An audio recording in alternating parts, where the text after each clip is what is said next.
ఈ మధ్య ఫుడ్ కోసం ఎక్కడికైనా వెళ్ళాలంటే అంబియన్స్ కూడా చూసుకుంటున్నాం కదా. అంబియన్స్ ప్లస్ టేస్ట్ రెండు ఇంపార్టెంటే కదా. ఈ రెస్టారెంట్ లో ఫస్ట్ థింగ్ నోటీస్ చేస్తే అంబియన్స్ చాలా నీట్ గా కామ్ గా ఉంది. ఫ్రెండ్స్ తో గానీ ఫ్యామిలీతో గానీ రిలాక్స్ అయి తినేయచ్చు, అంత కూల్ గా ఉంది. ఇదే త్రయం రెస్టారెంట్ లొకేటెడ్ ఇన్ విజయవాడ. మీరు అంబియన్స్ అబ్జర్వ్ చేస్తే ఒక్కో కార్నర్ ఒక్కో లుక్ లో ఉంటుంది. అండ్ ఒక మినీ బార్ కౌంటర్ కూడా ఉంది ఇక్కడ. మినీ ఏం కాదులే, పెద్దదే.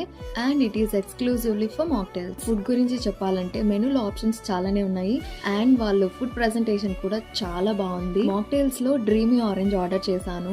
అసలు ఎంత టేస్టీగా అనిపించింది అంటే గైస్, నాకు అది నా మోస్ట్ ఫేవరెట్స్ లిస్ట్ లోకి ఇది కూడా జాయిన్ అయిపోయింది. అండ్ స్టార్టర్స్ వచ్చేసి పన్నీర్ సిగార్స్, కొత్తగా ఉంది కదా అని చెప్పి ట్రై చేశాను. అందులోకి కాంబినేషన్ షెజ్వాన్ సాస్ లాగా chilli chutney or chilli sauce ఇచ్చారు. అందులోకి సిగార్స్ డిప్ చేసుకొని తినేయడమే. అండ్ ఫైనల్లీ ఒక గీ కాజు పులావ్ ట్రై చేశాను విత్ ఫుల్ ఆఫ్ కాజుస్. ఒక రిచ్ మలై టేస్ట్ లో మైల్డ్ ఫ్లేవర్స్ తో taste is so good. Stay tuned for more videos guys.